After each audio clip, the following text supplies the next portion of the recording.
The morning sun had barely risen over the Montana mountains when Tom Reed spotted the broken trees. Something big had torn through the forest canopy, leaving a trail of destruction that stretched for hundreds of feet. As a park ranger with 15 years of experience, he had seen his share of accidents, but this was different. The air smelled strange, like metal and ozone after a lightning strike.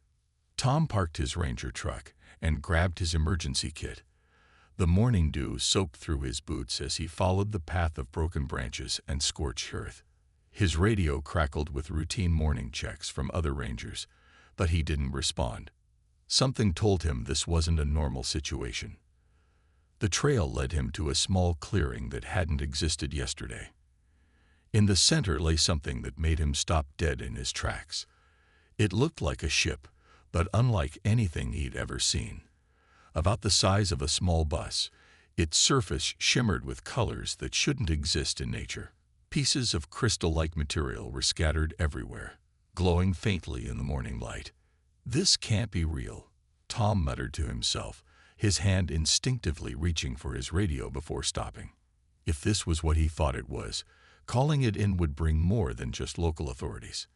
A thin trail of luminescent smoke or steam rose from what appeared to be the front of the craft. The vessel's skin had a strange, almost organic quality to it, as if it were made from something between metal and glass. Parts of it seemed to pulse with a dim inner light, while other sections were completely dark. As Tom circled the crash site, his trained eye noted that the damage pattern was consistent with a controlled crash landing. Whatever or whoever had been flying this thing had tried to minimize the impact. That's when he heard it, a sound between a whimper and a musical note. Following the sound, Tom made his way to what looked like a torn open section of the craft. His flashlight beam cut through the misty interior, revealing a sight that would forever change his life. There, trapped beneath a fallen panel, was a being that could only be described as alien.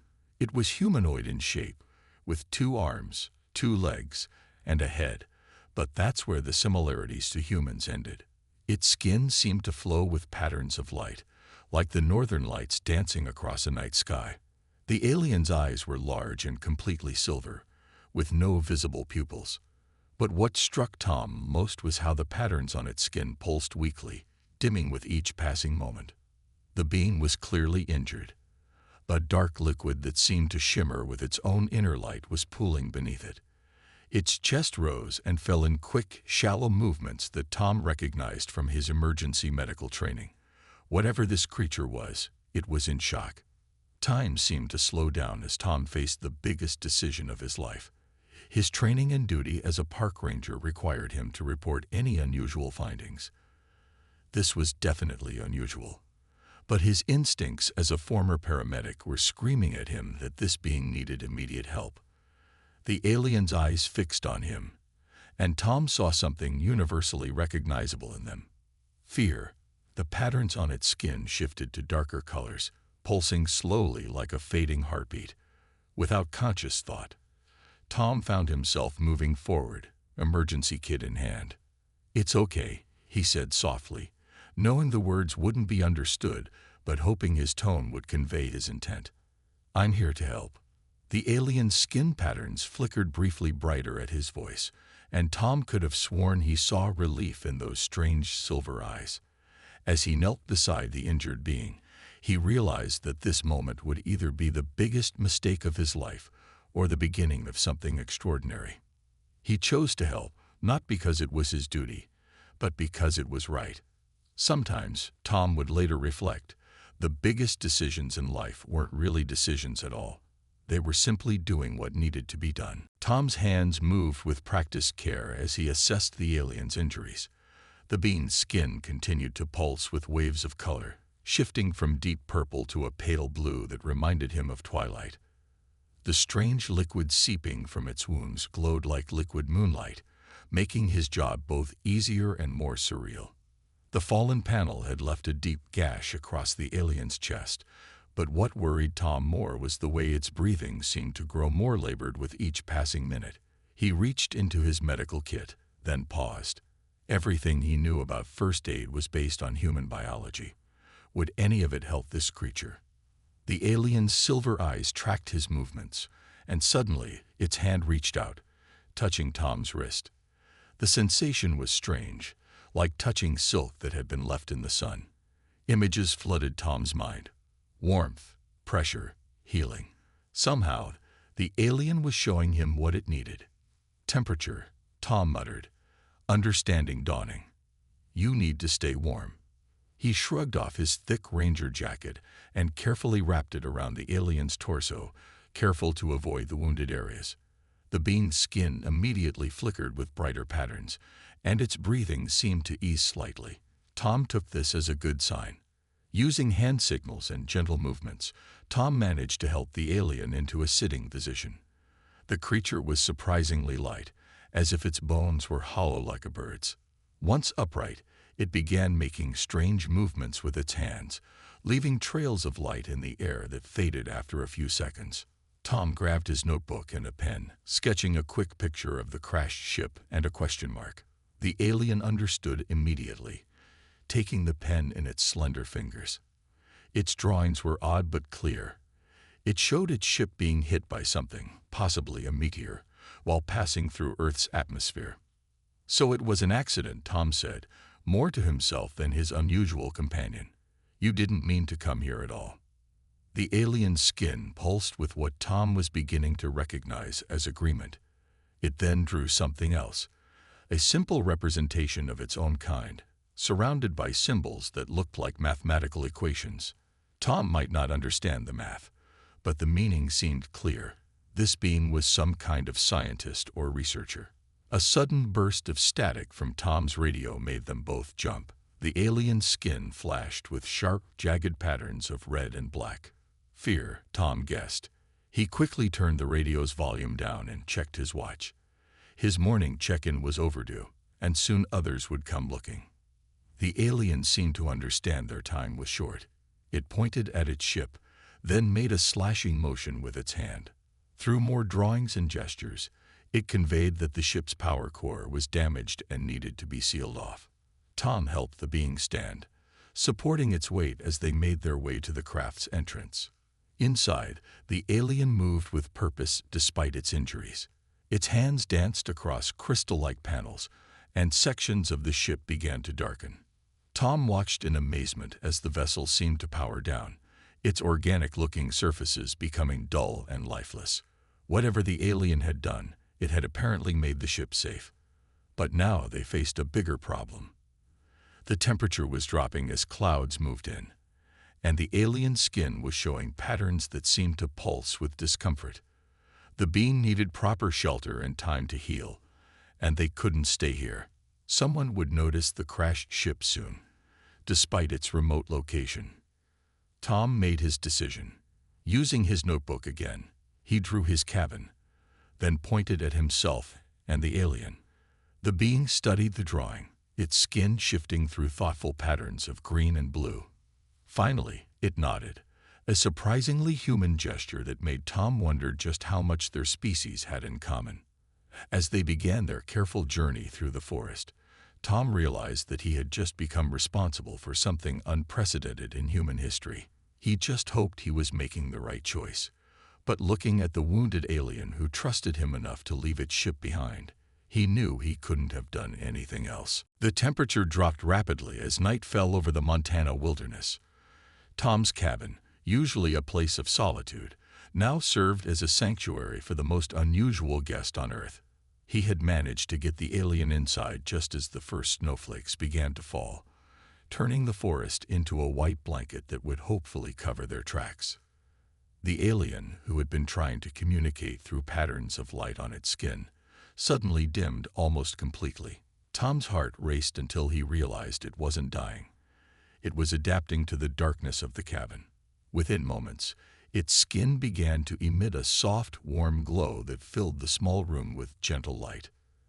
"That's pretty useful," Tom said quietly, watching as the patterns shifted into what he was beginning to recognize as the alien's way of showing curiosity. The beam moved carefully around the cabin, its silver eyes taking in every detail of human life. From the old wood stove to the stack of books by Tom's bed. Using his emergency radio, Tom called in sick for the first time in 5 years. His supervisor sounded surprised but didn't question it. As he signed off, the alien's skin flashed with patterns that seemed to mirror the radio's static. Tom realized it was learning, observing everything about its surroundings. The night brought new challenges. The alien's body temperature kept dropping despite the warm fire Tom had built. Through a series of gestures and drawings, the being explained that its species regulated temperature through a combination of internal crystals and external energy absorption. The crash had damaged some of these crystals.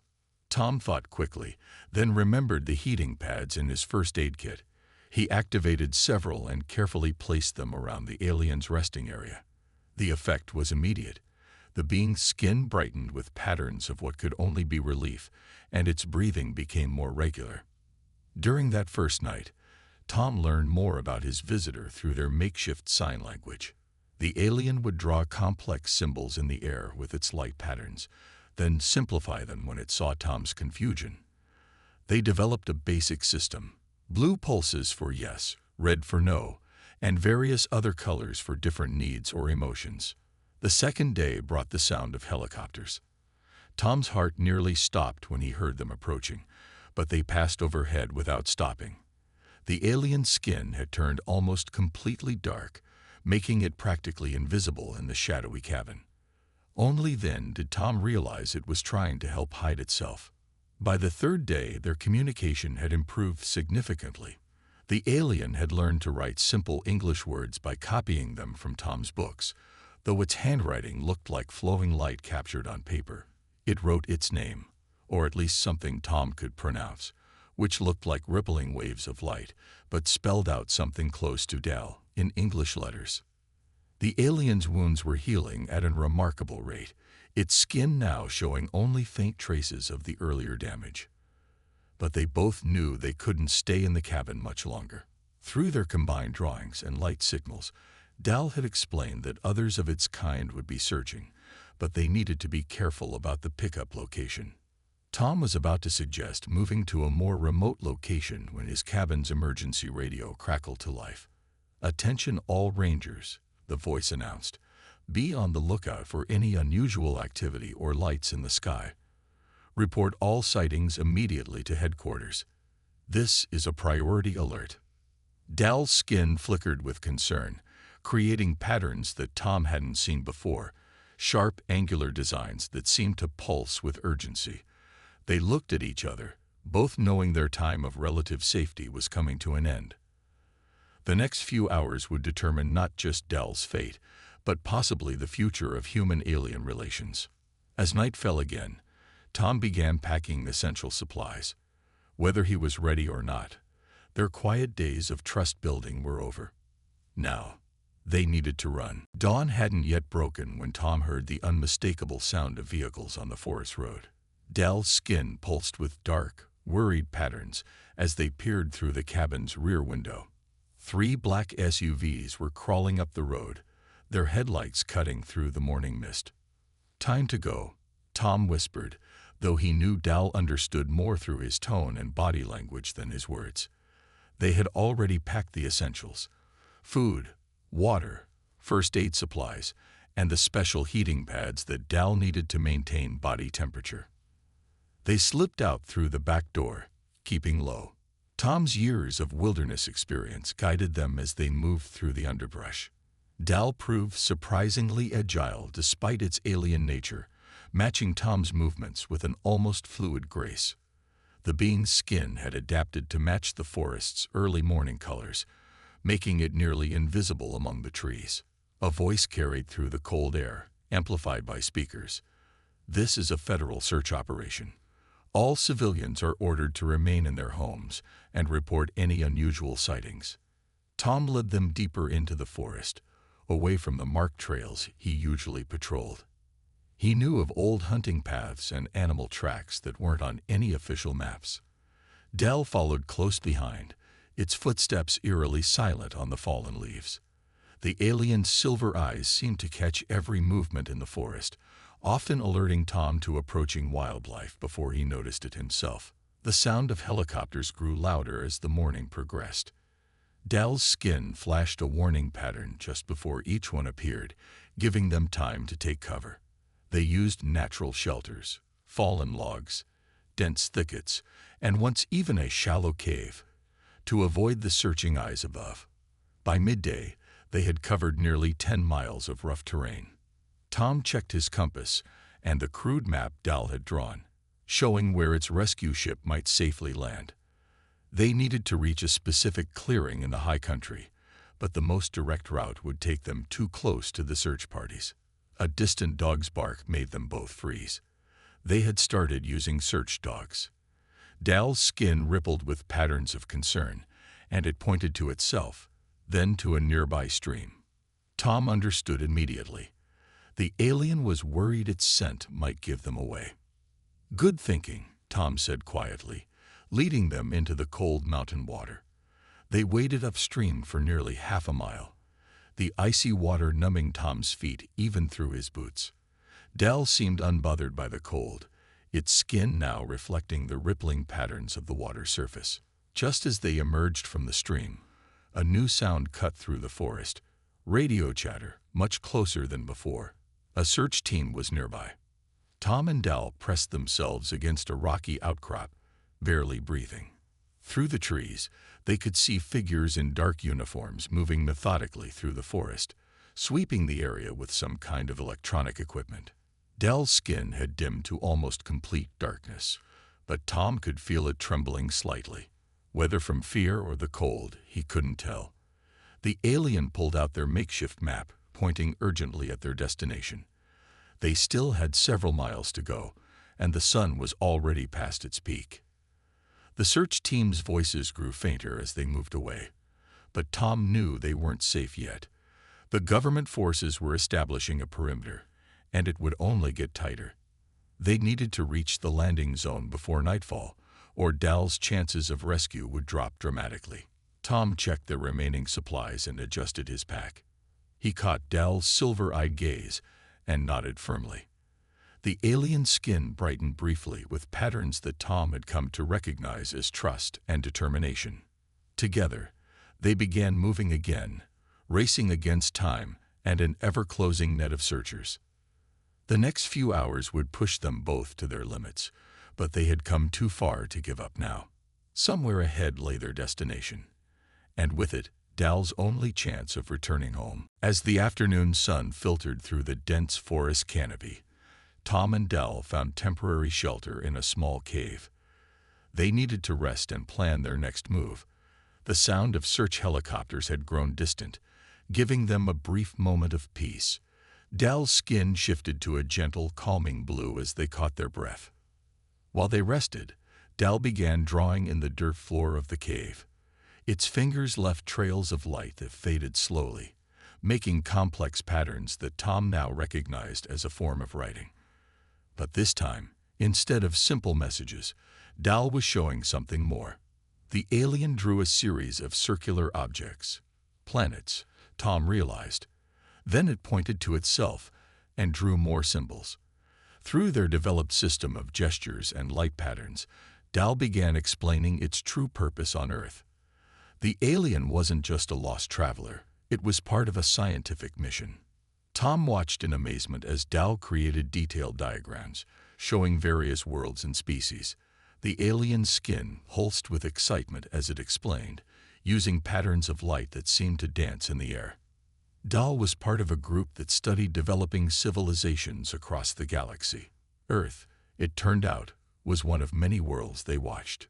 "You're like a space anthropologist," Tom said, understanding dawning in his eyes.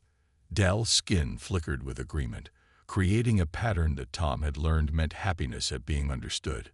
Through more drawings, Dal explained that its people had strict rules about contacting developing worlds. They were only supposed to observe, never interact. The crash had created a serious problem, not just for Dal, but for the entire mission. The alien's skin showed patterns of worry as it drew more symbols representing its people's laws.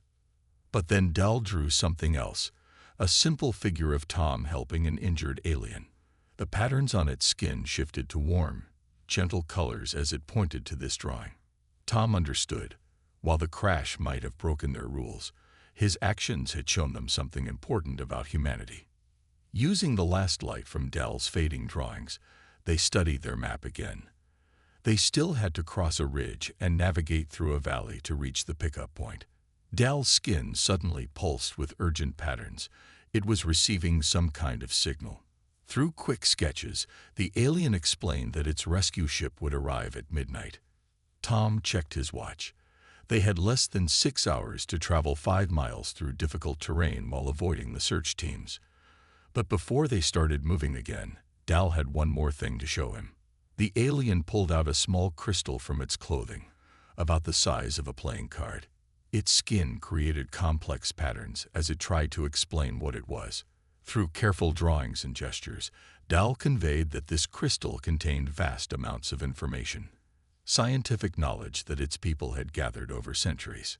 Tom shook his head, trying to refuse what seemed like an offered gift, but Dal insisted. Its skin patterns showed determination as it pressed the crystal into Tom's hand. Through more drawings, Dal explained that this wasn't just a gift. It was a thank you, and perhaps something more, a way to help humanity move forward. A distant dog's bark snapped them back to their immediate situation. Dal's skin rippled with alert patterns, and Tom carefully tucked the crystal into his inner pocket. They had learned much about each other, but now they needed to focus on survival. As they prepared to leave their shelter, Tom realized something had changed. This wasn't just about helping an injured alien anymore. He was part of something much bigger, a moment that could change humanity's future. Dal's trust in him wasn't just personal. It represented hope for future relations between their species. They emerged from the cave into the growing dusk. Ahead lay their greatest challenge, but now they moved with new purpose. Together, they had bridged the gap between two worlds. Now they just had to survive long enough to make it matter. The night had fallen completely as Tom and Dal reached the edge of the mountain clearing. Stars sparkled overhead, unusually bright in the clear mountain air. Dal's skin pulsed with subtle patterns that matched the starlight, as if reaching out to its home somewhere among those distant points of light. They could hear the search teams in the valley below. Flashlight beams cut through the darkness, and radio chatter echoed off the mountainsides. The government forces were getting closer, moving in an organized pattern that would soon reach their location. Dal's skin suddenly flickered with intense patterns. A signal was coming through. The alien quickly drew in the dirt, explaining that the rescue ship was approaching. They had only minutes to reach the center of the clearing, but getting there meant crossing open ground with no cover. Tom scanned the area with his binoculars. He counted at least 3 search teams converging on their position, plus a helicopter circling in the distance. Its searchlights swept the forest in wide arcs, getting closer with each pass. Now or never, Tom whispered, checking that the crystal Dal had given him was still secure in his pocket. They waited for the helicopter to pass, then began their final dash across the clearing. The tall grass provided some cover, but Tom knew they were terribly exposed. Suddenly, a shout rang out from the forest's edge. They had been spotted. Dal's skin flashed with alarm patterns as flashlight beams began focusing on their position. The helicopter immediately turned, its powerful searchlight sweeping toward them. Tom made a split-second decision. Keep going, he shouted to Dal, then turned and started running in a different direction. His ranger's uniform caught the light as he waved his arms, drawing attention away from the alien. The helicopter's spotlight followed him, and he could hear the search teams changing direction. Dal stopped, its skin pulsing with patterns of concern, but Tom waved it on. Through their weeks of communication, they had developed an understanding that went beyond words. The alien understood. This was Tom's choice, his gift to ensure Dal's escape. As Tom led the pursuers away, Dal reached the center of the clearing. The alien's skin began to glow brighter, sending pulses of light into the sky in complex patterns. Tom caught glimpses of this display as he ran, ducking between trees at the clearing's edge, while shouting teams closed in from multiple directions. Then it happened. The night sky seemed to ripple, like waves on a pond. A section of stars disappeared, replaced by something massive and dark. The rescue ship didn't reveal itself completely. It remained mostly invisible except for subtle distortions in the air, like heat waves rising from hot pavement. A beam of soft light descended from the invisible ship, touching down in the center of the clearing where Dal waited. The alien skin created one final brilliant pattern, a display of colors so beautiful that even the pursuing teams stopped to stare. Tom saw Dal look in his direction one last time. The alien skin created a pattern he had never seen before, but somehow he understood its meaning perfectly. "Thank you, friend." The search teams were almost on Tom now, but he couldn't look away. Dal stepped into the beam of light and began to rise slowly into the air. The helicopter pilot tried to swing the searchlight toward the phenomenon, but some kind of interference made all the electrical equipment flicker and die. In the sudden darkness, the rescue ship briefly revealed itself, a massive vessel that seemed to be made of crystal and light. It hovered for just a moment, its surface reflecting the starlight in impossible ways, then vanished with a subtle ripple of air. As flashlights began working again and the helicopter's engine restarted, Tom allowed himself a small smile. The search teams were almost on him, but it didn't matter. Dal was safe, and with the crystal safely hidden in Tom's pocket, something remarkable had been set in motion. The clearing erupted with activity as teams converged from all directions. Tom raised his hand slowly, ready to face the consequences of his actions. But he knew, no matter what happened next, he had been part of something extraordinary, a moment that proved humanity was ready for a bigger universe. 1 year had passed since that night in the mountain clearing. Tom sat at his kitchen table, drinking coffee and reading the morning newspaper. The front page showed another article about the Montana Lights incident. As the media had named it, the government had eventually released him after 2 months of questioning, unable to prove anything beyond him being in the wrong place at the wrong time. He had returned to his job as a park ranger, though things weren't quite the same. His coworkers treated him differently now, some with curiosity, others with suspicion. The official story claimed it had been a weather balloon and some unusual atmospheric phenomena, but everyone knew something more had happened that night. Tom touched the small bump under his shirt, where Dal's crystal hung on a simple chain. He had never turned it in, and somehow the searchers had missed it. For months, he had wondered if he had imagined its importance, if it was just a simple thank you gift from one friend to another. That changed 3 days ago. The crystal had started to glow, just like Dal's skin used to do. Patterns of light danced across its surface, and when Tom touched it, information flooded into his mind. It wasn't overwhelming or alien. Instead, it felt like remembering things he had always known but somehow forgotten. The crystal contained designs for a new type of energy system, one that could provide clean, endless power using principles that seemed to dance on the edge of current human science. Tom understood it all perfectly, though he knew the knowledge wasn't really his. The crystal was teaching him, translating complex alien science into concepts his human mind could grasp. He picked up his phone and looked at the email he had written but not yet sent. It was addressed to a well-known environmental science institute, with attachments containing the first set of designs. Tom had spent days figuring out how to present the information in a way that wouldn't reveal its true source, but would be taken seriously by Earth's scientists. As his finger hovered over the send button, he noticed something strange. The crystal's light was pulsing in a familiar pattern, the same one Dal had shown when trying to express trust. Tom smiled, remembering his alien friend's last message in the clearing. This wasn't just a gift of technology, it was a gift of trust in humanity's potential. He pressed send. 6 months later, Tom stood at the edge of his favorite clearing, the one where Dal's rescue ship had appeared. The world had changed dramatically since he released the designs. Scientists around the globe had verified the technology's potential, and the first prototype power plant was already under construction. The crystal now hung dark and silent around his neck, its information delivered. But sometimes, on clear nights like this, Tom thought he could see unusual patterns in the starlight.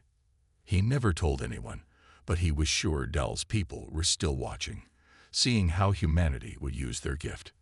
The morning newspaper in his hand carried a new headline: "Revolutionary Clean Energy System Brings Hope for Climate Crisis." Below that was a smaller article about unusual atmospheric lights being seen over major cities worldwide. Tom smiled, knowing that humanity's first steps into a larger universe had already begun. His radio crackled, a routine check from the ranger station. As Tom responded, he looked up at the stars and touched the quiet crystal. Somewhere up there, he knew, Dell was probably watching Earth's progress with those silver eyes and ever-changing skin patterns. The gift hadn't just been the crystal's technology. The real gift had been showing humanity that they weren't alone in the universe, and more importantly, that they were worthy of joining it. All it had taken was one act of kindness, one moment of choosing to help rather than fear the unknown. As Tom turned to head back to his cabin, a single shooting star streaked across the sky, leaving a trail that seemed to shimmer with familiar, shifting colors. He smiled, knowing that sometimes the greatest changes in history start with the smallest acts of compassion.